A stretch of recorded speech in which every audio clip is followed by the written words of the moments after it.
ဒီနေ့တော့ကျွန်မပုံမြင်လေးတစ်ပုဒ်ပြောပြခြင်းတယ်။ပုံမြင်ဆိုပေမဲ့ဒါရန်ကုန်မြို့မှာနေတိုင်းဖြစ်ပျက်နေတဲ့ဖြစ်ပျက်လို့လည်းပြောလို့ရတယ်။ဇက်ကောင်2ယောက်ရှိတယ်ပေါ့။တစ်ယောက်နာမည်ကကြော်ကြော်။နောက်တစ်ယောက်နာမည်ကကိုဆိုင်မဲထားပါတော့။ကြော်ကြော်ကနိုင်ငံခြားကုမ္ပဏီတစ်ခုမှာမန်နေဂျာ။သူကလစာကောင်းတယ်။တစ်လအောင်မြန်မာငွေ10သိန်းရတယ်ပဲဆိုပါစို့။မိဘတွေကလည်းဂုဏ်ယူကြတယ်။တငယ်ချင်းတွေကလည်းအားကြကြတယ်။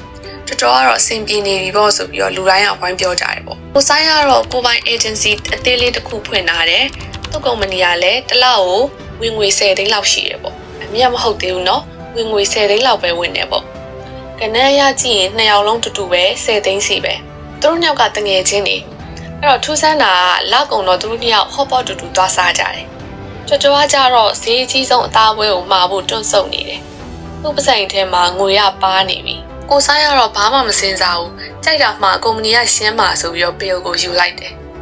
ကျော်ကျော်ကစဉ်းစားလို့မရတော့ဘူးငါတို့ရဲ့ဝင်ငွေကတူတူပဲလေဘာဖြစ်လို့မင်းကငါထပ်ပိုချမ်းသာတယ်လို့ခံစားနေရလဲအဖေကသူတို့နှစ်ယောက်ကစားနေတဲ့ game ရဲ့စီးမြင်နေတာမတူလို့ပါပဲကျော်ကျော်မသိတာတစ်ခုရှိတယ်အဲ့ဒါကြတော့ပတ်စံသုံးခွင့်ရတဲ့အစီအစဉ်လို့ခေါ်မယ် the sequence of money ပေါ့ကျော်ကျော်ကဝန်ထမ်းစီးမြင်နဲ့ကစားတယ်မြန်မာနိုင်ငံရဲ့ဝင်ငွေခွန်ဥပဒေအရတော်တော်ကလစာ10သိန်းရတယ်ဆိုပါစို့အဲ့ဒီ10သိန်းလုံးကတော်တော်လက်ထဲကိုရောက်လာလားမရောက်ဘူးကုမ္ပဏီရဲ့ HR ဌာနကတော်တော်လက်ထဲကိုမထည့်ခင်မှာပဲအစိုးရအတွက်ဝင်ငွေခွန်တွေကိုဖြတ်တယ် SSP ရှိမယ်ဆိုလဲ SSP ကြေးတွေကိုဖြတ်တယ်ဒါကို pay as you earn PAYE လို့ခေါ်တယ်ဆိုပါစို့တော်တော်လက်ထဲရောက်တော့အစံ9သိန်းကျော်လောက်လေးပဲကျန်တော့မယ်အဲ့လိုမျိုးဖြတ်တောက်ခံရပြီးသားကြံနေတဲ့အကျွင်းကြံပတ်စံရောက်မှတိုင်လေကြော်ကသူ့ဘဝအတွက်စပြီးသုံးရတယ်။အိမ်လာခတွေပေးတယ်မိဘကိုကြော်တယ်ကောင်မလေးနဲ့ဒိတ်လုပ်မယ်ကားစီတွေဖြည့်မယ်။ပြောရရင်ကြော်ကနိုင်ငံတော်အရင်ကျွေးပြီးမှကိုယ့်ကိုကျွေးမွေးခွင့်ရတာပေါ့။ဒါဆိုရင်အခုကိုဆိုင် business owner ဘက်ကိုတစ်ချက်ကြည့်ရအောင်။ကိုဆိုင်ရဲ့ကုမ္ပဏီအကောင့်ထဲကိုလည်းဝင်ငွေရ10သိန်းဝင်လာတာပဲ။ဒါပေမဲ့တစ်ချက်ရှိတာကအစိုးရကကိုဆိုင်စီကနေအခွန်ကိုချက်ချင်းမဖြတ်ပါဘူးအဲ့တော့နိုင်ငံတော်ကကိုဆိုင်ကိုဗာပြောလဲဆိုတော့ကိုဆိုင်နဲ့ခမားစီးပွားရေးလုပ်ရတာပင်ပန်းတယ်နော်ဒီ10သိန်းထဲကနေခမားလုပ်ငန်းလဲပတ်ဖို့လိုတဲ့စရိတ်တွေ expense တွေကိုအရင်သုံးလိုက်အောင်ကြံမအခွန်ပေးပါတဲ့ဒီတော့ကိုဆိုင်ကဘာလုပ်လဲ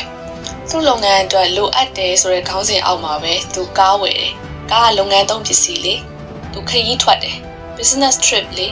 သူဖုန်းတက်ဝယ်တယ်ရုံးသုံးပစ္စည်းလေးသူ client အနေနဲ့ထမင်းစားတယ် entertainment fee လေးသူ့ရဲ့ဝင်ငွေ10သိန်းနဲ့ကနေအဲ့ဒါတွေအားလုံးအတွက်8သိန်းပို့လောက်သူသုံးပြလိုက်တယ်ဆိုပါစို့သူသုံးချင်တာတွေအကုန်သုံးပြီးသွားပြီအဲ့ဒီတော့မှနောက်ဆုံးလက်ကျန်အမြတ် net profit လို့ခေါ်တဲ့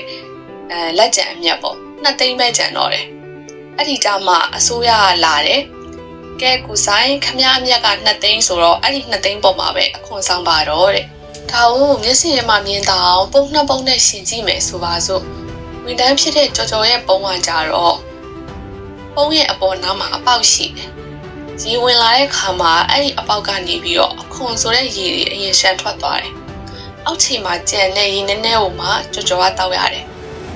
လုပ်ငန်းရှင်ကိုဆိုင်ရဲ့ပုံကကြတော့အဲ့ဒီပုံရဲ့အောက်မှာပုံပိုင်ကောင်းလေးရှိတယ်ရေတွေဝင်ငွေတွေဝင်လာတယ်ကိုဆိုင်ကပုံပိုင်ကောင်းကိုဖွင့်ပြီးတော့သူလိုချင်တဲ့လောက်ရေကိုအရင်တောက်လိုက်တယ်တောက်ပြီးလို့ပုံထဲမှာရေကြံတော့မှအဲ့ဒီလက်ကြံရေကိုအစိုးရကိုပေးလိုက်တယ်အဲ့တော့မျက်စိထဲမှာမြင်ပြီလားသူတို့နှစ်ယောက်လုံး10သိန်းရှာနိုင်တာချင်းကတော့တူတူပဲဒါပေမဲ့ဝန်ထမ်းဖြစ်တဲ့ကြော်ကြော်ရဲ့ cycle ကရှာမယ်အခွန်ပေးမယ်သုံးမယ်ကိုဆိုင်လုပ်ငန်းရှင်ရဲ့ cycle ကရှာမယ်သုံးမယ်အခွန်ပေးမယ်ဒီ sequence အစီအစဉ်လေးတစ်ခုပြောင်းသွားတာကဘဝတစ်သက်လုံးနဲ့ရှင်တော့ငွေသိန်းပေါင်းထောင်ချီกว่าချွားစေနိုင်တာပေါ့အဲ့တော့ကိုဆိုင်ကမတရားလုပ်နေရလားဆိုတော့မဟုတ်ပါဘူး။ तू ကဥပဒေကိုချိုးဖောက်နေတာလည်းမဟုတ်ဘူး။ तू ကအစိုးရရေးဆွဲထားတဲ့ဥပဒေစာအုပ်တိုင်းကစားနေတာပဲ။အစိုးရကစီးပွားရေးလုပ်ငန်းတွေကိုချစ်တယ်။ဘာလို့လဲဆိုတော့လုပ်ငန်းတွေကအလုပ်ကိုင်တွေကိုဖန်တီးပေးတယ်။စီးပွားရေးကိုတိုးတက်စေတယ်။ overall အနေနဲ့တိုင်းပြည်ကိုတိုးတက်စေတယ်ဒါကြောင့်မလို့သူတို့ကလုပ်ငန်းရှင်တွေကိုအရင်သုံးပါပြီးမှပေးပါဆိုတဲ့အခွင့်အရေးလေးနဲ့ဆုချထားတာဒါကြောင့်မလို့ကိုယ်တငယ်ချင်းလုပ်ငန်းရှင်တယောက်ကအမြဲတမ်းကားတစ်တီစီဆိုင်ကောင်းကောင်းနေထိုင်ပြီးတော့ငါမှအမြဲမရှိဘူးလို့ညင်းနေရင်သူ့ကိုမရှိပါနဲ့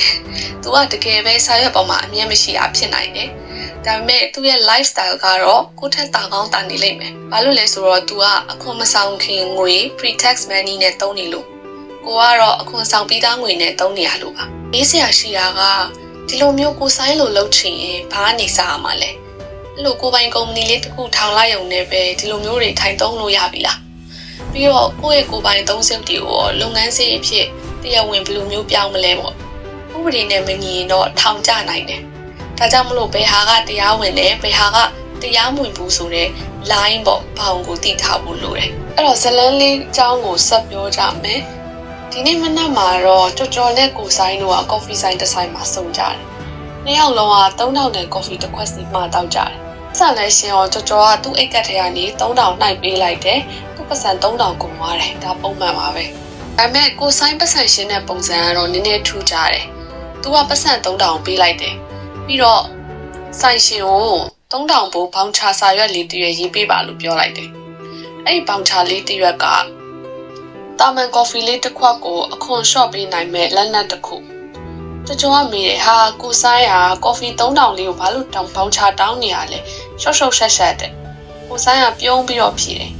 ကြောတဲ့မင်းတောက်တာကော်ဖီငါတောက်တာ business meeting နဲ့အဲ့တော့ကိုဆိုင်ပြောလိုက်တဲ့စကားရဲ့အဓိပ္ပာယ်ကိုတေချာခွဲခြမ်းစိတ်ဖြာကြည့်အောင်အခွန်ဥပဒေမှာရွှေလိုတန်ဖိုးရှိတဲ့စီးမြင့်တစ်ခုရှိတယ်အဲ့ဒါကြတော့လုပ်ငန်းလည်ပတ်ဖို့အတွက်မရှိမဖြစ်လိုအပ်လို့တုံးဆွဲလိုက်တဲ့စရိတ်မှန်သမျှကိုကိုလုပ်ငန်းရဲ့ဝင်ငွေတွေကနေနှုတ်ခွင့်ရှိတယ်ဆိုတဲ့အချက်ပဲအဲ့တော့ဆောင်းတာတော့ရှင်းပြခဲ့တယ်လို့ပဲကိုလုပ်ငန်းရဲ့ဝင်ငွေတွေကနေကိုလုပ်ငန်းမှာတုံးတဲ့စရိတ်တွေကိုနှုတ်အသက်တင်အမြတ်ကျန်တော့မှအခွန်ဆောင်ရတာအဲ့တော့စရိတ်တရားများလေလေအမြတ်ကနည်းလေလေအမြတ်နည်းလေလေအခွန်ဆောင်ရတာနည်းလေလေပဲဒါကြောင့်ကိုဆိုင်လှုပ်ချင်နေတာကသူ့လုပ်ငန်းရဲ့ဝင်ငွေထဲကနေအခွန်မဆောင်ခင်မှာဒီကော်ဖီဘိုး3000ကိုလုပ်ငန်းစရိတ်အနေနဲ့အရင်နှုတ်လိုက်ချင်တာဒါပေမဲ့ဒီတိုင်းနှုတ်ချင်တယ်လို့နှုတ်လို့တော့မရဘူးအစိုးရကမေးခွန်းတစ်ခုမေးအောင်ပဲဒီကော်ဖီတောက်တာတဲ့ခမားစိတ်ပန်းပြေဖို့လားဒါမှမဟုတ်စီးပွားရေးအတွက်လားအဲ့ဒီမှာစတယ်ကိုဆိုင်ကကြော်နဲ့ကော်ဖီတောက်နေနေကြော်ရေးမင်းတို့ကုမ္ပဏီမှာငါ agency နဲ့တွဲလုပ်လို့ရမယ့် project တွေများရှိမလားငါတို့ဘယ်လိုပူးပေါင်းလုပ်ကြမလဲလို့အလုပ်အကြောင်းကိုစကားစပြောလိုက်တဲ့အခိုက်အတန့်ပဲ down အဲ့ဒီ coffee wine ကအပျော်တောက်တဲ့ wine မဟုတ်တော့ဘူး business meeting ဖြစ်သွားပြီအဲ့ဒီ coffee ဘိုး3000ကလည်းကိုဆိုင်ရဲ့ကိုပိုင်စရိတ်မဟုတ်တော့ဘူးကုမ္ပဏီရဲ့ entertainment fee အခန့်ကျွေးငွေစရိတ်ဖြစ်သွားပြီပေါ့ဒီသဘောတရားကိုနားလည်သွားရင်အခွန်ဆိုတာကတာမန်ဝန်ထမ်းတယောက်နဲ့လုပ်ငန်းရှင်တယောက်တို့ကတော်တော်လေးကွာခြားမှုရှိတယ်ဆိုပြီးတော့မြင်တဲ့ပုံစံပြောင်းသွားလိမ့်မယ်ဥပမာဖုန်း bill ဆိုရင်အလုပ်ဝန်ထမ်းတယောက်ကဖုန်းပြောရင်တော်ပဲထားပါတော့ဖုန်း bill ကုန်တယ်လို့မြင်တယ်ကိုဆိုင်ကကြတော့သူ့ရဲ့ဖုန်းနဲ့ client တွေကိုဖုန်းဆက်မယ် email ဆက်မယ် zoom meeting တွေတက်မယ်ဒါကြောင့်မလို့သူ့ရဲ့လစဉ်ဖုန်း bill က communication expense ဖြစ်သွားတယ်ကုမ္ပဏီကနေအဲ့ဒီဖုန်း bill ကိုရှင်းပေးလို့ရတယ်ခရီးသွားတယ်ဆိုရင်ရောတော်ကပကံဖျားဖူးသွားရင်သူအိတ်ဆိုင်သွားရတယ်ကိုဆိုင်ကပကံကိုသွားတယ်ဒါပေမဲ့သူကအပျော်တက်တက်သွားတာမဟုတ်ဘူးပကံမှာရှိတဲ့ဟိုတယ်တစ်ခုနဲ့ကြော်ညာရိုက်ဖို့ဆွေးနွေးစရာရှိလို့သွားတာလေရင်လက်မှတ်တဲခိုကစားတောက်စီအားလုံးက travel expense ဖြစ်သွားတယ်အဲ့တော့ तू ကဖျားဖူးလို့မရဘူးလားအပျော်ပါးတွေလုံးလို့မရဘူးလားဆိုတော့ရတာပေါ့ဒါပေမဲ့အဓိကကြတော့အဲ့ဒီခရီးစဉ်ရဲ့အဓိကရည်ရွယ်ချက်ကစီးပွားရေးဖြစ်နေဖို့ပဲလို့တာဒီနေရာမှာလူတော်တော်များများအချိန်မြင့်မှားတဲ့အရာတစ်ခုလည်းရှိတယ်။ကိုဆိုင်ကသူ့ကောင်မလေးမွေးနေ့မှာလက်ဆောင်ပေးဖို့ဂူချီအိတ်ကြီးဝယ်လိုက်တယ်။ဒါကိုရုံသုံးပစ္စည်းလို့စီးရင်ပြလို့ရလား။လုံးဝမရဘူး။အဲ့ဒါကိုကြတော့အခွန်တိတ်ဆောင်မှုလို့ခေါ်လို့ရတယ်။ကိုဆိုင်ကသူ့အိမ်ယာကလေးတွေအတွက်နှုတ်မဝယ်ပြီးတော့ဝန်ထမ်းအခန်းစီလို့ပြလို့ရလား။မရဘူးပေါ့နော်။အဲ့တော့စီးမြင့်ကရှင်းရှင်းလေးပဲ wholly and exclusively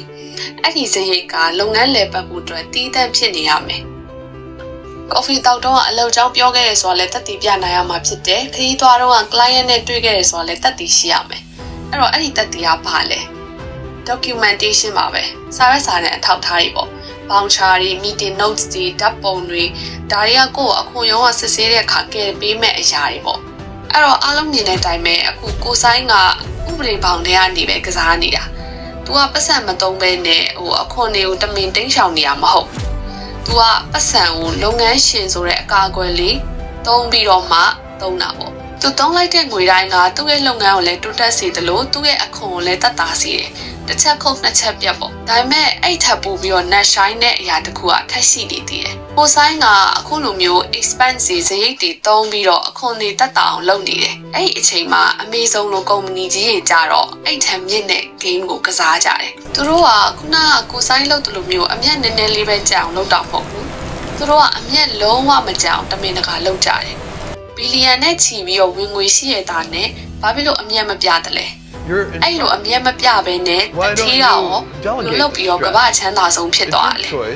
ကျမတို့ငယ်လေးတွေကကြောက်ခုနာဝရှိတဲ့စီးပွားရေး theory တစ်ခုရှိတယ်စီးပွားရေးလုပ်တယ်ဆိုတာတဲ့အမျက်ရဖို့လုပ်တာအမျက်များများရလေပို့အောင်မြင်လေပို့ကောင်းလေပေါ့ဟုတ်တယ်မလားဒါပေမဲ့ Amazon ကိုတည်ထောင်ခဲ့တဲ့ Jeff Bezos တို့လိုတတိယက profit is the enemy တဲ့အမျက်ငွေဒီရန်သူဖြစ်တည်တဲ့အဲ့လိုခံယူထားတယ်ဟုတ်ပါတယ်နားကြောင်မမပါတထေးကြီးတွေကစာရွက်ပေါ်မှာအမျက်ထွက်လာတာကိုတိတ်မကြိုက်ကြပါဘူးဘာဖြစ်လဲဆိုတော့အမျက် profit ဆိုတာအခွန်ရုံးကအရာရှိတွေအကြိုက်ဆုံးအရာဖြစ်နေလို့ပဲကဲအဲ့တော့ကျမတို့ရဲ့ဇက်လိုက်ကြောကိုဆိုင်းစီပြန်သွားရအောင်ကိုဆိုင်းရဲ့ agency ကတဖြည်းဖြည်းနဲ့ကြီးလာရပေါ့နှစ်ကုန်တဲ့အခါမှာစည်ရင်လဲချုပ်လိုက်တော့ဇိတ်တွေအလုံးနှုတ်ပြီးတဲ့အပြင်အသက်တွေအမျက်က3000ကျန်နေပဲဆိုပါစို့ကိုဆိုင်းမှာလမ်းနှလန်းရွေးစရာရှိတယ်ပထမတလန်းကြတော့ကိုဆိုင်ကအရင်ပျော်သွားတယ်ဟာငါ3000မြတ်တယ်ဆိုပြီးအဲ့ပစံကိုတင်ထားလိုက်တယ်အဲ့ဒီအချိန်မှာအခွန်ရုံးကတကားလာခောက်တယ်ကိုဆိုင်နဲ့ခမားမြတ်က3000ဆိုတော့ corporate tax 25%အရာ350ကိုနိုင်ငံတော်အခွန်ဆောင်ရမယ်တဲ့အဲ့တော့ကိုဆိုင်ကဘာမှလည်းမလုပ်လိုက်ရအောင်350ကပါသွားတယ်သူ့လက်ထဲမှာ950ပဲကျန်တော့တယ်နောက်တလန်းကျတော့ Amazon ရဲ့နီလန် Amazon strategy ပေါ့ကိုဆိုင်ကစဉ်းစားတယ်နေအောင်ငါဒီငွေ3000ကိုအမျက်ဖြစ်မပြဘဲနဲ့ငါလုပ်ငန်းတွေကိုပြန်ထည့်လိုက်ရောသူကနှစ်မကုန်ခင်ဒီဇင်ဘာလမကုန်ခင်မှာပဲ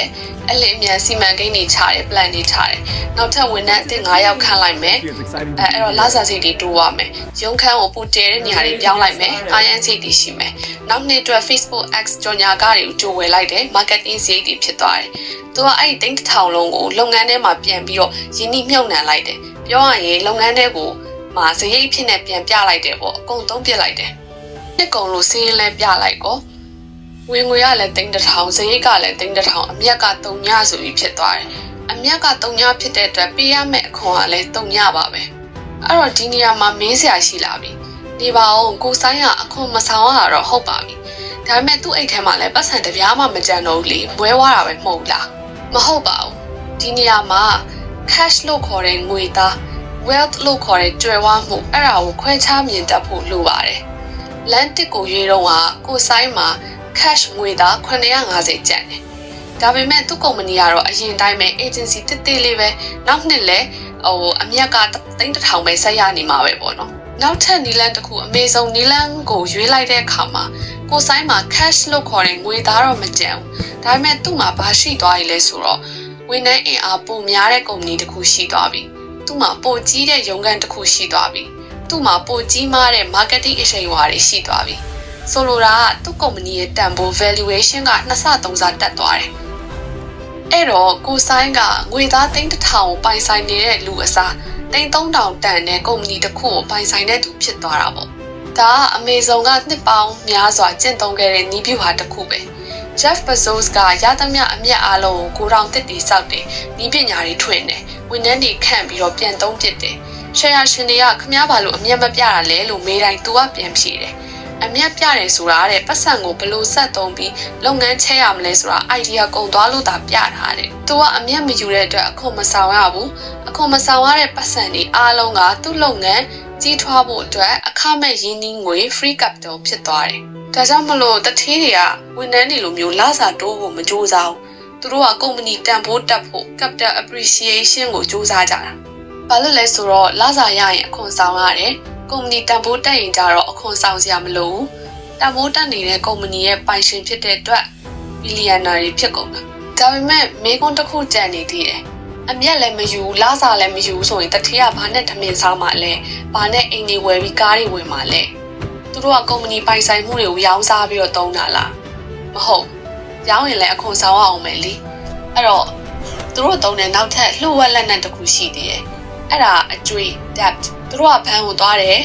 ကျွန်တော်မှ ဒီကုမ္ပဏီရဲ့ဒေါ်လာတန်း100တန်နဲ့ရှယ်ယာတွေရှိတယ်။ဒါကိုအပေါင်ထားပြီးတော့ကျွန်တော်ကိုပတ်စံချီးပေးပါလို့ပြောတယ်။ဘဏ်ကချီးပေးတယ်။အဲ့ဒီချင်းငွေတွေနဲ့သူတို့ကစိန်ခံကားတွေအိမ်တွေဝယ်ကြတယ်။ဒီကလိုအပ်ချက်ကကြတော့အကျွေးဆိုတာဝင်ငွေမဟုတ်။အဲ့တော့အကျွေးပေါ်မှာအခွန်ဆောင်စရာမလိုဒီဥပမာလေးမှာဆိုရင်ကိုဆိုင်ကသူ့ရဲ့ agency လေးကိုကြီးထွားအောင်လုပ်တယ်။ကြီးထွားဖို့အတွက်သုံးလိုက်တဲ့ငွေတွေကြောင့်မို့လို့အခွန်တက်တာသွားတာ။ကုမ္ပဏီကကြီးလာတော့ဘဏ်ကသူ့ကိုယုံပြီးတော့ငွေချီးပေးတယ်။အဲ့ဒီချင်းငွေနဲ့ပဲသူက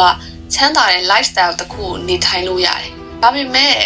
နှစ်တိုင်းနေ့တိုင်းဝန်ထမ်းတွေခန့်ရုံးခန်းတွေချဲ့နေလို့တော့မဖြစ်ဘူးလေ။တခါလေကြာရင်ကြီးမားတဲ့ပိုင်ဆိုင်မှုတွေ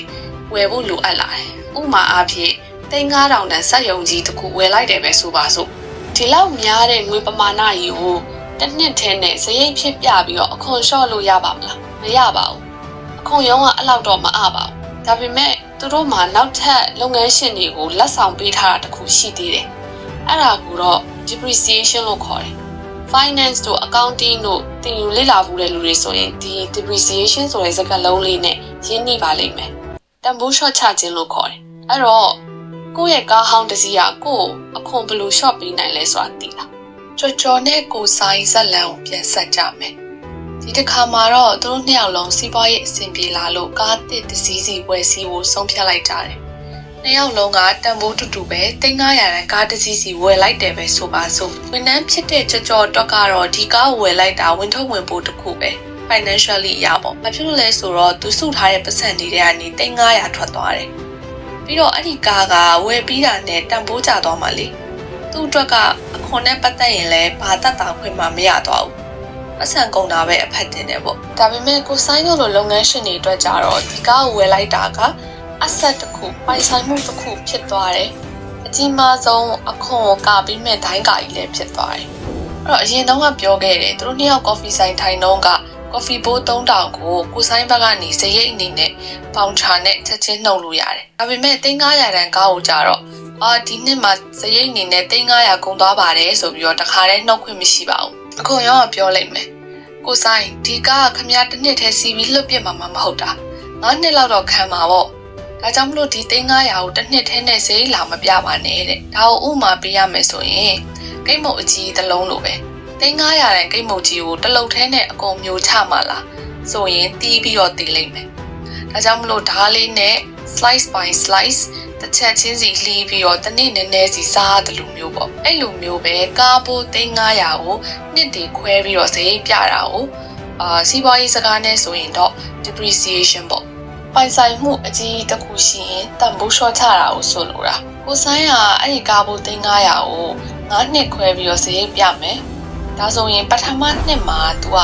ကားကိုဝယ်လိုက်တဲ့အတွက်သူ့ရဲ့3,500သူ့အိတ်ထဲကနေပတ်စံထွက်သွားပြီးသွားပြီ။ဒါပေမဲ့ accounting သဘောတရားအရဒီကားရဲ့တက်တန်းကို9နှစ်လို့သတ်မှတ်လိုက်မယ်ဆိုတော့တစ်နှစ်ကို3,100ပို့တန်ဖိုးလျှော့မယ်ပေါ့ depreciate လုပ်မယ်ပေါ့။အဲ့တော့ပထမဆုံးနှစ်မှာကိုဆိုင်ကဝင်ငွေတွေကနေ3,100ကိုကားတန်ဖိုးလျှော့မယ်စရိတ်ဆိုပြီးတော့နှုတ်လိုက်တယ်။အခွန်တက်တာသွားတယ်ဒါ okay တယ်။ဒုတိယနှစ်မှာကျတော့ကိုဆိုင်ကကားဝယ်ပြီးသွားပြီအဲ့အတွက်ကြောင့်သူ့ဝင်ငွေတွေကနေဘာမှထပ်ပေးကြမလို့ကားဝယ်တော့တခါလေးရှင်းပြီးသွားပြီလေဒါပေမဲ့စရင်ချုပ်တဲ့ခါကျတော့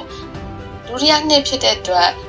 ဒီနှစ်အတွက်သတ်မှတ်ထားတဲ့3,100ကိုစရိတ်အနေနဲ့ထပ်နှုတ်ခွင့်ရတယ်အဲ့လိုပဲ year 3 4 5ဒီနှစ်ဒီမှာလဲကိုဆိုင်ကပတ်စံမကုန်ပဲနဲ့ဝင်ငွေတွေကနေပြီးတော့3,100စီကိုစရိတ်အနေနဲ့နှစ်တိုင်းဇက်တိုင်းနှုတ်လို့ရနေတော့မယ်အဲ့တော့ဒါကိုဘယ်လိုခေါ်မလဲဆိုရင်တရေစရိတ်လို့ခေါ်ကြမယ်။ဘာလို့လဲဆိုတော့လက်တွေ့မှာပတ်စံထွက်မသွားဘူး။စာရွက်ပေါ်မှာပဲစရိတ်ဖြစ်နေတယ်။စရိတ်ဖြစ်နေတဲ့အတွက်အမြတ်လည်းနည်းသွားမယ်။အမြတ်နည်းတဲ့အတွက်အခွန်ဆောင်ရတာနည်းသွားမယ်။အဲ့တော့တွက်ကြည့်ရအောင်မြန်မာနိုင်ငံရဲ့ corporate tax က25%ပဲဆိုပါစို့။ကိုဆိုင်ရတစ်နှစ်ကိုအဲ့ဒီတရေစရိတ်3,100ပြခွင့်ရတိုင်းမှာအခွန်ဆောင်ရမယ့်ငွေ25သိန်းကိုအလကားတက်တာနေရပေါ့။9နှစ်လည်းပြည့်ရောကိုဆိုင်ကကားတစ်စီးဝယ်စီးလိုက်တာနဲ့အခွန်စုစုပေါင်း125သိန်းကိုတက်တာခွင့်ရလိုက်တာဒါကအစိုးရကကိုဆိုင်ကိုကားဝယ်စီးရအတွက်ကျေးဇူးတင်ပါတယ်ဒီမှာစုချင်းငွေ125သိန်းပြန်ယူသွားပါလို့ပြောလိုက်တဲ့သဘောပဲအဲ့တော့ဝန်ထမ်းဖြစ်တဲ့ကြော်ကကားဝယ်ရင်ပတ်စံကုန်တယ်လုပ်ငန်းရှင်ဖြစ်တဲ့ကိုဆိုင်ကကြတော့ကားဝယ်ရင် discount ရတဲ့ပုံစံမျိုးဖြစ်သွားတယ်ဒီသဘောတရားကကားအတွက်ပဲမဟုတ်ဘူး စက်ရုံစောင့်မလားကွန်ပျူတာအလုံး100ဝယ်မလားရုံးခန်းပရိဘောဂတွေဝယ်မလားဒီလိုမျိုးပိုင်ဆိုင်မှုပစ္စည်းတွေ asset တွေဝယ်လိုက်တိုင်းမှာကိုယ့်ရဲ့လုပ်ငန်းကပုံမခိုင်မာလာတယ်နောက်လာမယ့်နှစ်ပေါင်းများစွာတိုင်အောင်အခွန်သက်သာခွင့်ပေးမဲ့ဒီလိုတရေစရိတ်တွေကိုပါတစ်ခါရဲဖန်တီးလိုက်တာပဲပေါ့ဒါကြောင့်မလို့တထေးတွေကပတ်စံရရင်ငြိမ်မနေဘူးတစ်ခုမဟုတ်တစ်ခုဝယ်ပြီးတော့ invest လုပ်နေကြတာအဲ့ဒါသူတို့ကပတ်စံဖြုံးနေတာမဟုတ်သူတို့ကအခွန်ကာမဲ့ဒိုင်းကာတွေစောင့်နေကြတာအဲ့တော့အခုဆိုရင်ဒီဗီဒီယိုဒီချိန်ထိကြည့်နေတဲ့သူတွေကဝင်ငွေနဲ့စရိတ်ကိုဘယ်လိုကစားရမလဲအမျက်မပြဘဲနဲ့ဘယ်လိုနေမလဲပိုင်ဆိုင်မှုတွေဝယ်ပြီးတော့အခွန်ကိုဘယ်လိုလျှော့မလဲဒါတွေကိုသိသွားပြီသူများတွေထက်လဲတားသွားပြီဒါတွေအားလုံးကိုကြားရတာအယမ်းမိုက်တယ်အယမ်းလွယ်တယ်လို့လည်းထင်ရတယ်ငါလည်းရှောက်လုပ်လိုက်တော့မယ်ကွာလို့တွေးနေပြီမလားဒါဆိုရင်ခဏလေးရက်လိုက်ပါအောင်ဒီနေရာမှာခြားထားတဲ့စီးတစ်ခုရှိတယ်အဲ့ဒီစီးကိုကြော်လိုက်တာနဲ့ကိုက smart ဖြစ်တာမဟုတ်တော့ဘဲနဲ့တခါတည်းကြီးအောင်သွားနိုင်ကြီးရှိတယ်အဲ့ဒါကဘာလဲဆိုရင်အခွန်နဲ့ပတ်သက်လို့ရှိရင်အန်ဒီများတဲ့အရာလေးနှစ်ခုရှိတယ် tax avoidance နဲ့ tax evasion နှစ်ခုစလုံးကတော့အခွန်ရှောင်တာတိန်းတာဒီသဘောတရားပဲအခုခင်ဗျားတို့စိတ်ထဲမှာတက်ကြွနေပြီငါအကုန်လုံးကိုဈေးတွေပြပြတော့မယ်အခွန်တပြားမှမဆောင်တော့ဘူးလို့ကြုံသွားနေလောက်စိတ်လေးရောရှော့ပါတကယ်ပုံတစ်ခုရှိတယ်ဝတ်တရားဝရတယ်ကြားတွေကတန်တယ်ဒါပေမဲ့လောဘကြီးရဲ့ဝတ်တွေကတော့အသက်ခံရတယ်တဲ့ကိုဆိုင်က smart ကြတဲ့လုပ်ငန်းရှင်တယောက်ဖြစ်တယ်သူကလောဘကြီးတဲ့ရာဇဝတ်ကောင်တယောက်မဟုတ်ဘူးသူနားလည်ထားတဲ့အရေးကြီးဆုံးစီးတစ်ချောင်းလည်းရှိတယ်အဲ့ဒါကကြတော့ tax avoidance တရားဝင်အခွန်လျှော့ချခြင်းနဲ့ tax evasion တရားမဝင်အခွန်တိမ်းရှောင်ခြင်းသူတို့ကြားထဲကခြားနာချက်အဲ့တော့ဒီနှစ်ခုကဘာကွာလဲ tax avoidance ဆိုတာကြတော့အစိုးရကခမည်းကားဝင်အခွန်လျှော့ပေးမယ်လို့ဥပဒေထုတ်ထားတယ်ခမည်းကဒီဥပဒေတိုင်းကိုကားဝယ်ပြီးတော့အခွန်လျှော့လိုက်တယ်ဥပဒေကိုလိုက်နာတယ်ပေါ့ဒါကဥပဒေလမ်းကြောင်းအရအခွန်လျှော့တာ tax evasion ဆိုတာကြတော့ခင်ဗျားကဝင်ငွေ3,000ရတယ်ဒါပေမဲ့အခွန်ရုံးကို3,500ပဲရပါတယ်လို့လိန်ပြောတယ်ဒါမှမဟုတ်ရင်လည်းမရှိတဲ့စရိတ်တွေကိုရှိရလို့လိန်ပြောတယ်ဒါကဥပဒေကိုချိုးဖောက်တာထောင်ချမဲ့လမ်းပေါ့ကိုဆိုင်က coffee တောက်တုံးက business meeting လုပ်ခဲ့လို့စရိတ်ပြတာတကယ်လဲ meeting လုပ်ခဲ့တယ်ဒါပေမဲ့ခင်ဗျားကရီးစားနဲ့ရုပ်ရှင်သွားကြည့်ပြီးတော့ရုပ်ရှင်လက်မှတ်ကိုတင်တန်းကြီးဆိုပြီးတော့စရင်းပြရင်တော့ဒါ fraud ပဲပေါ့နော်လိန်တာပဲဒါဆိုရင်ဘယ်ဟာကတရားဝင်ပြီးတော့ဘယ်ဟာကတရားမဝင်လဲဆိုတာကိုခင်ဗျားကဘယ်လိုသိမှာလဲခင်ဗျားကဥပဒေပညာရှင်မှမဟုတ်တာဒါကြောင့်မလို့ကိုဆိုင်မှာနောက်ထပ်လှုပ်ဝက်လက်နက်တစ်ခုရှိနေသေးတာပဲအဲ့ဒါကြတော့တကယ်တော်တဲ့စရင်းကင်တယောက်ပဲလူတော်တော်များများကစရင်းကင်ဆိုတာငွေရီပေးရတဲ့သူလို့ထင်နေကြတယ်အဲ့ဒါမှားတယ်စရင်းကင်ကောင်းတယောက်ဆိုတာကဘောလုံးပွဲမှာဆိုကိုးသမားနဲ့တူတယ်သူတို့ကခမည်းကိုကာကွယ်ပေးရခမည်းကဒီသုံးစိတ်ကိုစရင်းပြလို့ရမလားလို့မေးရင်သူတို့က law တွေ regulations တွေဒါတွေကိုကြည့်ပြီးတော့ရတယ်ဒါမှမဟုတ်ရင်မရဘူးဒါလုံးရင်ပြဿနာတက်မယ်စသဖြင့်အကြံပေးနိုင်တယ်ဥပမာခမည်းကတတိဖြစ်ချင်ကိုယ်တိုင်စရင်းမလုံးနဲ့ကျွမ်းကျင်တဲ့ professional တယောက်ကိုငှားလိုက်သူတို့ကိုပေးရတဲ့လစာကသူတို့ခမည်းကိုပြန်ရှာပေးမဲ့အခွန်သက်သာခွင့်နေနဲ့ရှင်လိုက်ရင်ဘာမှမဟုတ်အဲ့တော့အခုထိပြောလာခဲ့တဲ့ခရီးစဉ်လေးတွေကိုပြန်ထုတ်ကြည့်မယ်ဆိုရင်ဝန်ထမ်းကြော်နဲ့လုပ်ငန်းရှင်ကိုဆိုင်တို့ရဲ့ကွာခြားချက်ကိုမြင်ခဲ့တယ်အရင်သုံးပြီးမှပေးဆိုတဲ့ corporation တွေလုပ်ငန်းတွေရဲ့အခွင့်အထူးကိုလည်းသိခဲ့တယ်ပြီးတော့ coffee bowl တွေခရီးစရိတ်တွေဒါတွေကို business expense အဖြစ်ပြောင်းပြီးတော့အခွန်သက်သာအောင်လုပ်တဲ့နည်းကိုလည်းပြောပြပေးခဲ့တယ် Jeff Bezos လိုမျိုး